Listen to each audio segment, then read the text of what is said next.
الحمد لله نحمده ونستعينه ونستغفره ونؤمن به ونتوكل عليه ونعوذ بالله من شرور أنفسنا ومن سيئات أعمالنا من يهده الله فلا مضل له ومن يضلله فلا هادي له ونشهد أن لا إله إلا الله وحده لا شريك له ونشهد أن سيدنا وسندنا ومولانا محمدا عبده ورسوله صلى الله تعالى عليه وعلى آله وصحبه أجمعين وسلم تسليما كثيرا كثيرا أما بعد فأعوذ بالله من الشيطان الرجيم بسم الله الرحمن الرحيم وأذن في الناس بالحج يأتوك رجالا وعلى كل ضامر يأتين من كل فج عميق. بزرگان محترم اور برادران عزیز،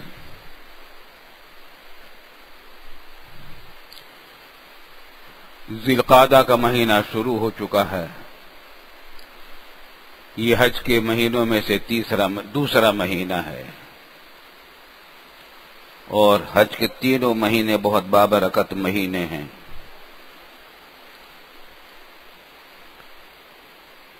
اور الحمدللہ پاکستان سے حاجیوں کی روانگی 17 اگست سے شروع ہو چکی، اور دنیا بھر کے لوگ اب بیت اللہ شریف کی طرف رواں دواں ہیں. حضرت ابراہیم علیہ السلام نے جب بیت اللہ کی تعمیر کی تو کچھ دعائیں کی تھی، وہ ساری قبول ہوئیں. اور حضرت ابراہیم علیہ السلام کو حکم دیا گیا کہ وَأَذِّن فِي النَّاسِ بِالْحَجِّ، آپ لوگوں میں حج کا اعلان کر دیجئے. یہ بیت اللہ تعمیر ہو گیا ہے، اب اس کے حج کے لیے لوگوں کو دعوت دیجئے. وَأَذِّن فِي النَّاسِ بِالْحَجِّ يَأْتُوكَ رِجَالًا مِّن كُلِّ فَجٍّ عَمِيقٍ، تو لوگ آئیں گے، پیدل چل کر بھی آئیں گے اور ایسی سواریوں پر بھی چل کر آئیں گے کہ دور دراز کے سفروں کی وجہ سے وہ دبلی ہو گئی ہوں گی. مطلب یہ کہ دور دراز سے لوگ سفر کر کے آئیں گے. اللہ رب العالمین نے تمام اسلامی عبادتوں میں مسلمانوں کے اتفاق اور اجتماع کا خاص اہتمام کیا. تمام عبادتوں کے اندر نماز فرض کی 5 وقت کی، اس کے لیے وقت مقرر کر دیے. یہ نہیں کہ جب چاہے نماز پڑھ لیں. یہ بھی ہو سکتا تھا، کہا جاتا کہ ہر ایک آدمی روزانہ 5 نمازیں پڑھ لیا کرے جب موقع ملے. نہیں، وقت مقرر کیا. ظہر کی نماز کا وقت ہے تو پورے شہر میں ظہر کی نماز ہی ہو رہی ہوگی. عصر کا وقت ہے تو پورے شہر میں عصر کی نماز ہو رہی ہوگی. یہ بھی ہو سکتا تھا کہ کہہ دیا جاتا جہاں چاہو پڑھ لو. اللہ تو ہر جگہ موجود ہے، ہر جگہ سے سنتا اور دیکھتا ہے. جہاں چاہو عبادت کر لو، گھر میں کر لو، دکان پہ کر لو، نماز پڑھ لو. نہیں، مسجد میں آؤ. مردوں کے لیے حکم دیا گیا کہ مسجد میں آؤ، اور مسجد میں آنے کا ثواب، جماعت کے ساتھ نماز پڑھنے کا ثواب مسجد میں آ کر حدیث میں آتا ہے کہ 25 گنا، ایک نماز 25 نمازوں کے برابر شمار ہوگی. اور ایک روایت میں کہ 27 گنا، تو کم از کم 25 گنا زیادہ اور 27 گنا ثواب مسجد میں رکھا گیا. حالانکہ کیا فرق پڑتا، اللہ کی عبادت وہاں بھی ہو سکتی تھی، یہاں بھی ہو سکتی ہے. اللہ تعالیٰ ہر جگہ موجود ہے. نہیں، شریعت کو اللہ رب العالمین کو یہ منظور ہے کہ اس ملت اسلامیہ کے لوگ کام اجتماعیت ان کے اندر ہو، افتراق نہ ہو، اجتماعیت ہو، مل جل کر کام کریں۔ اسی طریقے سے روزوں کو فرض کیا گیا 30۔ ہو سکتا تھا کہا دیا جاتا کہ سال بھر میں 1 مہینے کے روزے رکھ لیا کرو جب موقع ہو، نہیں، مہینہ مقرر کیا گیا، رمضان کا مہینہ ہوگا صبح سے لے کر رات تک، تاکہ پوری عالم اسلام میں 1 مہینہ ہو، دنیا کو معلوم ہو کہ یہ روزے دار ہیں مسلمان، یہی ملت اسلامیہ روزے سے ہے۔ اجتماعیت کی شان ہے۔ زکوٰۃ کے اندر بھی سال میں 1 مرتبہ کی ادائیگی رکھی گئی، اور حج کے اندر تو اجتماعیت کو اتنا خاص اہتمام کیا گیا، اجتماعیت کا، کہ پوری دنیا کے مسلمانوں کو بیت اللہ پر جمع کر دیا گیا۔ کہیں اور حج نہیں ہو سکتا، عبادت ہی کرنی تھی، کسی بھی جگہ چکر کاٹ لیتے نہیں، اسی کالے کوٹھڑے کے گرد گھومنا ہے، اسی بیت اللہ کے گرد گھومنا ہے پوری امت مسلمہ کو۔ جو بھی کہیں اور حج نہیں ہو سکتا، کہیں اور عمرہ نہیں ہو سکتا، کسی اور جگہ طواف نہیں ہو سکتا، کسی اور گھر کے چکر نہیں کاٹے جا سکتے سوائے ایک اللہ کے گھر کے۔ اجتماعیت کی شان ہے۔ لاکھوں مسلمان جمع ہوتے ہیں اسی بیت اللہ کی حج کے لیے، اس کے عمروں کے لیے، اس کے طوافوں کے لیے، اس کو دیکھنے کے لیے۔ اس کو دیکھنے سے دل نہیں بھرتا، وہ لذت رکھی ہے اس میں، وہ کشش رکھی ہے۔ اگر کوئی دیکھے، کوئی ایسی جگہ پر ہو جہاں وہ پورا عالم اسلام اس کے ایک ساتھ دیکھ سکے، تو محسوس ہوگا کہ لوگ کھینچے جا رہے ہیں، مقناطیس کھینچ رہی ہے، بیت اللہ کی مقناطیس ان کو کھینچ رہی ہے، ہر طرف سے آ رہے ہیں، محنت اٹھا کر، مشقتیں اٹھا کر، پیسے بہت زیادہ خرچ کر کے، پوری عمر میں پیسے جمع کر کے بیت اللہ کے پاس حج کے لیے پہنچ رہے۔ اجتماعیت کی شان ہے۔ بیت اللہ کو قبلہ بنایا گیا۔ نماز کے اندر کہا جا سکتا تھا میں تم جدھر چاہو منہ کر کے نماز پڑھ لیا کرو، نہیں، بیت اللہ کی طرف منہ کر کے نماز پڑھنی ہے، وہی قبلہ ہے تمہارا، وہی قبلہ، قیامت تک کے لیے تمہارا قبلہ یہی ہے۔ امت کو مجتمع اور متفق اور متحد رکھنے کے یہ سارے سامان عبادتوں کے اندر بھی اللہ رب العالمین نے رکھے ہیں۔ اور آپ اندازہ کیجئے مسلمانوں میں اتحاد کا کتنا اہتمام کیا گیا۔ حضرت صلی اللہ علیہ وسلم کی نوجوانی کے زمانے میں بیت اللہ شریف کی تعمیر جدید کرنی پڑی مشرکین مکہ کو۔ یہ لوگ بیت اللہ کی بہت تعظیم کرتے تھے، اپنے آپ کو رکھوالا سمجھتے تھے بیت اللہ کا، اور پوری عالم عرب میں ان کی عزت تھی اسی وجہ سے کہ یہ نگہبان ہے بیت اللہ شریف کے اور خادم ہے بیت اللہ شریف کے۔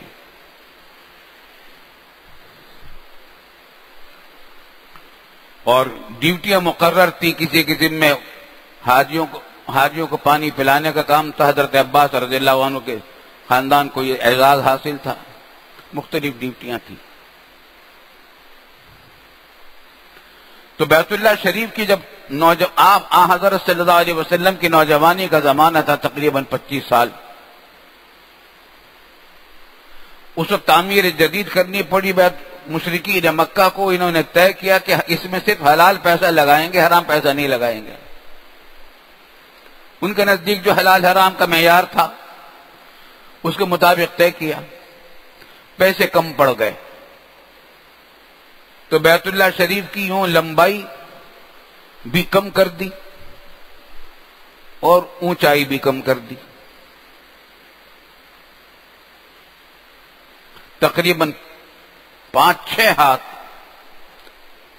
یا 6-7 ہاتھ کی جگہ جو تھی حتیم کی طرف کی، بیت اللہ شریف کی شمال کی طرف کی، وہ چھوڑ دی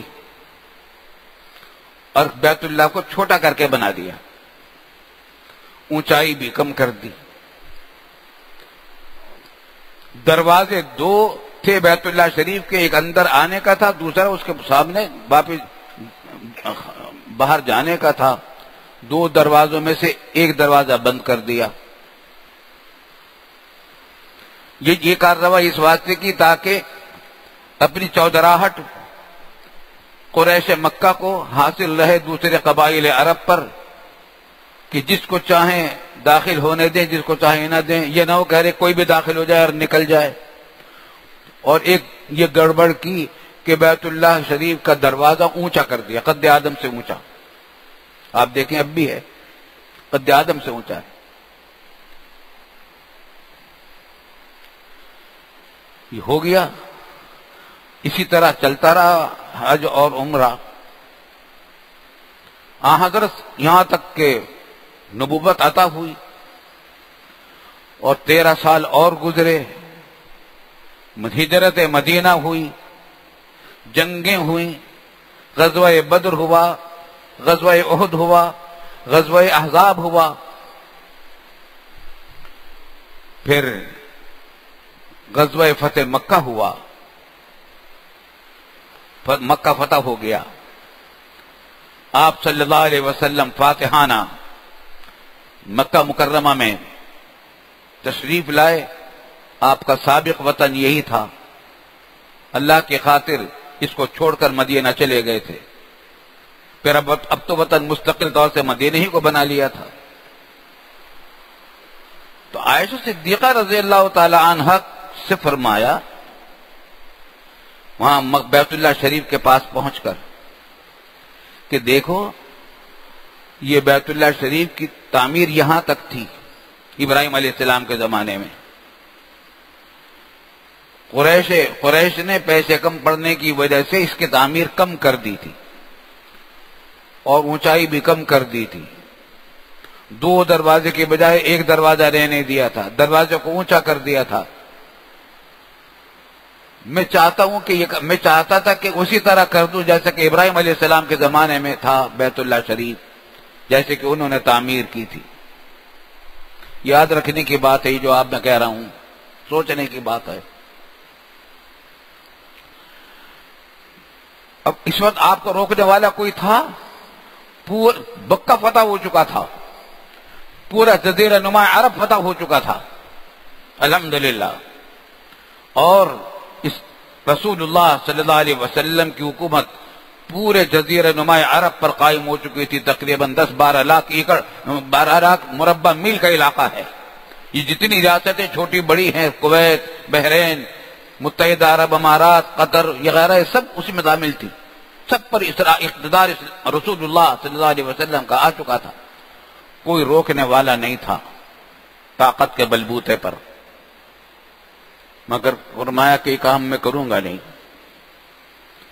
کیونکہ مکے کے لوگ بہت سارے وہ ہیں جو ابھی حال میں مشرف اسلام ہوئے ہیں، ابھی ان کا ایمان ابھی اتنا پکا نہیں ہوا، ان کو بیت اللہ شریف کے پتھروں سے گہری عقیدت پرانی چلی آ رہی ہے، سب کو ہوتی ہے، ان کو بھی ہے۔ میں نے اگر اس کو منہدم کر کے تعمیر کی تو ان لوگوں میں گڑبڑ پیدا ہونے کا اندیشہ ہے۔ کیا ہوگا؟ چیمی گوئیاں ہوں گی، ہو سکتا ہے کہ فرقہ بن جائے، کوئی جماعت بن جائے اور افتراق مسلمانوں میں پیدا ہو جائے۔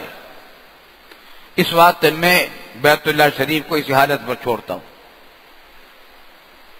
خطرہ یہ تھا کہ جو لوگ ابھی نئے نئے مشرف اسلام ہوئے تھے، ابھی ان کا ایمان اتنا پکا نہیں ہوا تھا، ان کو یہ خیال بھی ہو سکتا تھا کہ دیکھو یہ ہمارے باپ داداؤں کی بتائی ہوئی تعمیر کو توڑ رہے ہیں۔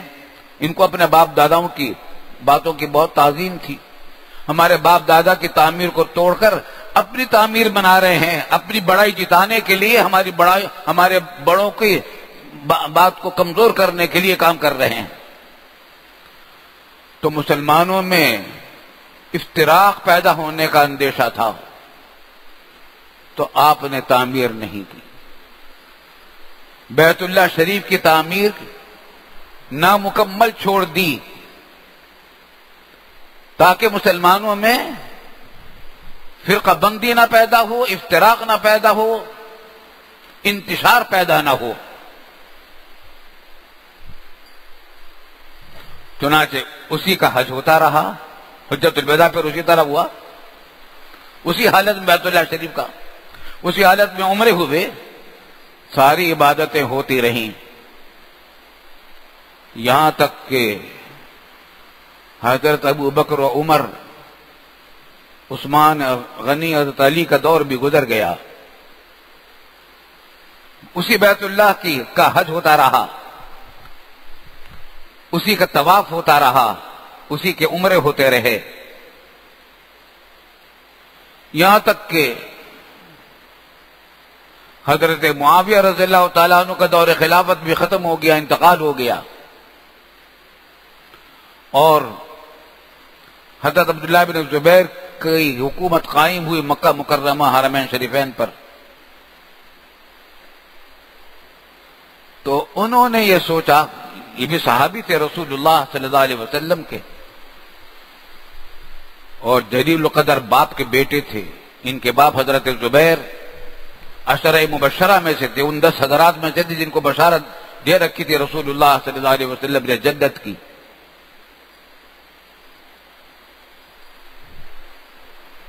تو انہوں نے کہا کہ اب تو مسلمانوں میں یہ پرانے ہو چکے ہیں مومنین، اور اب کوئی جھگڑا کرنے والا نہیں ہے، میں بیت اللہ کی تعمیر اثر نو کرتا، جیسی تمنا تھی رسول اللہ صلی اللہ علیہ وسلم کی ویسی تعمیر کرتا ہوں۔ چنانچہ انہوں نے ایسا ہی کیا، اس کو گرا دیا اور تعمیر وہ کی جو حضور صلی اللہ علیہ وسلم کی تمنا تھی، اور خاص طور سے گواہوں کو جمع کیا کہ وہ دیکھے کہ ابراہیم علیہ السلام کی بنیاد تھی جہاں، اس پر دیواریں اٹھائی۔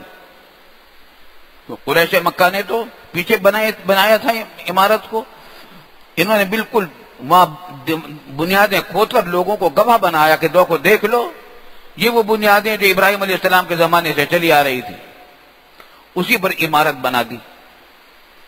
کتنا اچھا کام کیا تھا حضور صلی اللہ علیہ وسلم کی خواہش کے مطابق، اور اصلی چیز بنا دی۔ بیت اللہ شریف کی اہمیت تھی پوری عالم اسلام میں قیامت تک کے لیے، لیکن دیکھیے اس امت میں بھی طرح طرح کے واقعات پیش آئے ہیں، کسی نے اعلیٰ درجے کے درجات حاصل کیے، کسی نے بدبختی سے اپنے آخرت کو خراب کیا۔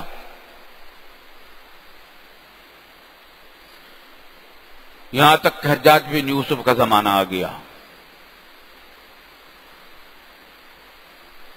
اور وہ حملہ آور ہوا بیت اللہ پر، حضرت عبداللہ بن زبیر سے جنگ کی،